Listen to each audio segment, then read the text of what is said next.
Om Swastiastu. Assalamualaikum warahmatullahi wabarakatuh. Salam sejahtera untuk kita semua. Namo Buddhaya, salam kebajikan. Bapak, Ibu guru hebat, kali ini saya akan membawakan koneksi antar materi dengan topik coaching, pembelajaran berdiferensiasi, dan pembelajaran sosial dan emosional. Pembelajaran berdiferensiasi adalah usaha guru untuk menyesuaikan proses pembelajaran di kelas untuk memenuhi kebutuhan belajar individu murid. Pembelajaran berdiferensiasi adalah serangkaian keputusan masuk akal yang dibuat oleh guru yang berorientasi kepada kebutuhan murid. 3 aspek kebutuhan belajar murid yakni kesiapan belajar murid, minat murid, dan profil belajar murid. Sebagai guru, kita semua tentu tahu bahwa murid akan menunjukkan kinerja yang lebih baik jika tugas-tugas yang diberikan sesuai dengan keterampilan dan pemahaman yang mereka miliki sebelumnya. Jika tugas-tugas tersebut memicu keingintahuan atau hasrat dalam diri seorang murid, atau jika tugas itu memberikan kesempatan bagi mereka untuk bekerja dengan cara yang mereka sukai, maka ini akan membuat mereka lebih bersemangat dan menghasilkan suatu pekerjaan yang lebih baik. Kemudian, kebutuhan belajar murid merupakan dasar untuk praktek berdiferensiasi yang dilakukan di kelas.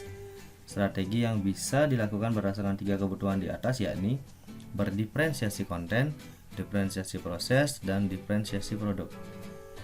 Nah, pertanyaannya, apakah pembelajaran berdiferensiasi mampu mengaktifkan dan meningkatkan aktivitas siswa dalam pembelajaran? Ya, dalam penerapannya, biasanya yang saya lakukan dalam pembelajaran berdiferensiasi adalah dengan melaksanakan tes diagnostik di akhir pelajaran untuk menyiapkan pembelajaran selanjutnya. Hal ini sangat penting agar saya sebagai guru bisa membuat kondisi belajar yang nyaman sesuai dengan apa yang menjadi kebutuhan siswa. Pengemasan pembelajaran juga menjadi salah satu hal yang akan menentukan keberhasilan dalam pembelajaran. Jadi tidak hanya sekedar menyiapkan video, materi, atau link sumber belajar saja, namun, isi dari materi atau kontennya juga perlu diperhatikan agar semenarik mungkin bagi siswa.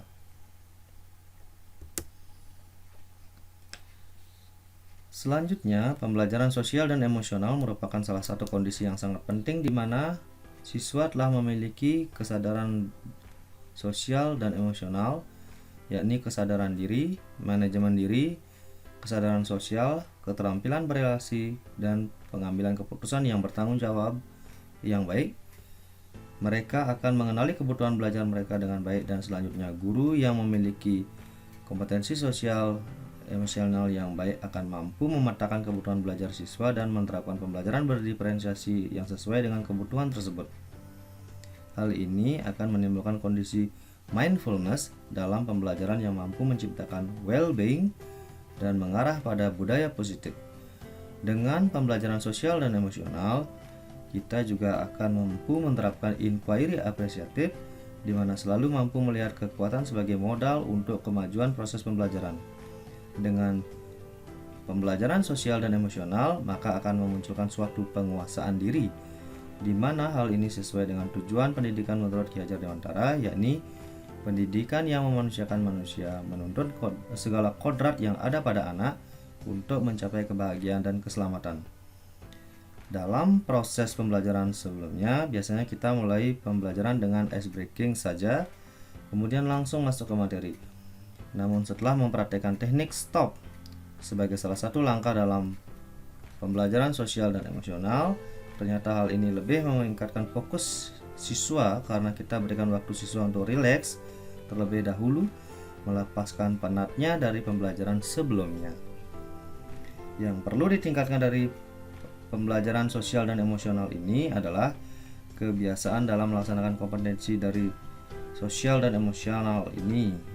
Semakin sering dipraktikkan dan direfleksi, maka akan semakin terbiasa dalam pembelajaran dan akan menuju ke kondisi well-being.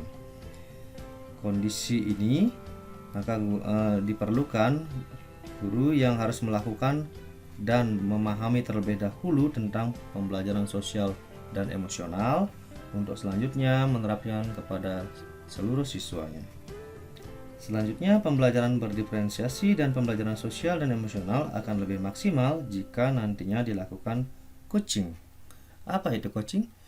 Coaching merupakan bentuk kemitraan antara coach dan coachee yang dijalankan melalui proses kreatif yang ditandai dengan eksplorasi, membangun ide yang ditujukan untuk memaksimalkan potensi dan profesional coachee. Kompetensi inti coaching ada 3 yang akan kita bahas. Yang pertama, kehadiran penuh.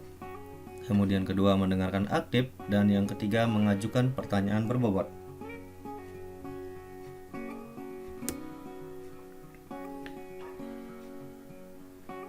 Pada pembelajaran berdiferensiasi, kita harus terlebih dahulu memetakan atau mengidentifikasi kebutuhan murid. Begitu pula pada coaching. Sebagai coach, kita perlu lebih banyak mendengarkan apa yang sebenarnya menjadi kebutuhan coachee. Pada pembelajaran berdiferensiasi, kita selalu berpikir secara inquiry apresiatif atau menggali keunggulan. Pada proses coaching pun kita melakukan penggalian yang sama dengan pertanyaan berbobot. Selanjutnya, pada pembelajaran sosial dan emosional, di mana juga menerapkan inquiry apresiatif untuk memunculkan penguasaan diri, di mana ini sangat penting pada proses coaching antara coach dan coachee.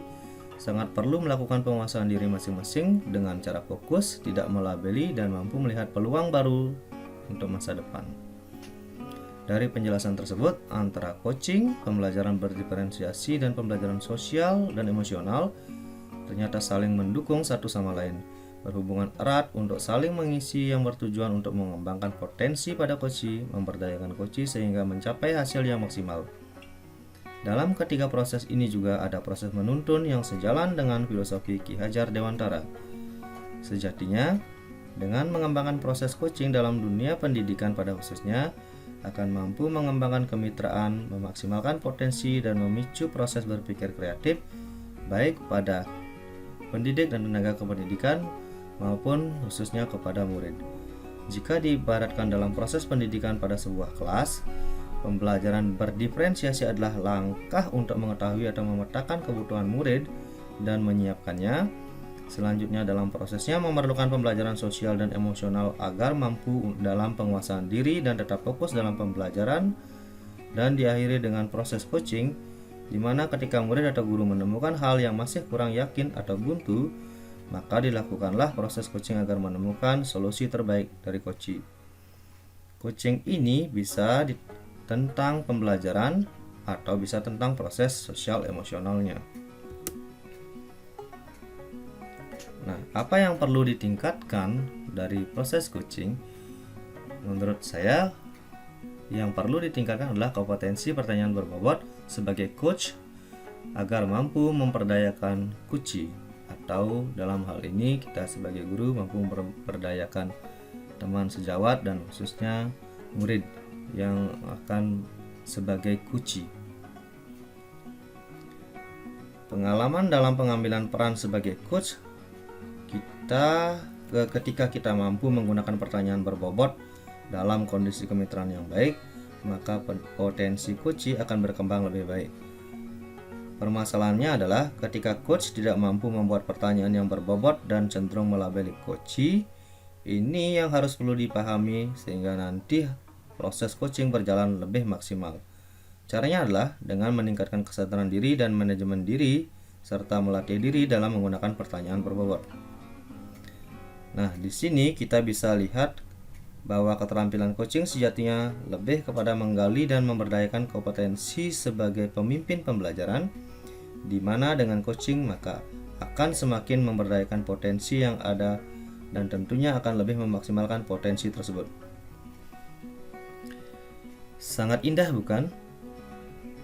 Nah, demikian tadi hubungan antara pembelajaran berdiferensiasi, pembelajaran sosial dan emosional, dan proses coaching yang luar biasa hubungannya untuk meningkatkan daripada potensi dari coachee, dalam hal ini yaitu teman sejawat, dan terutama kepada coachee sebagai di mana peran coachee itu diperankan oleh siswa atau murid.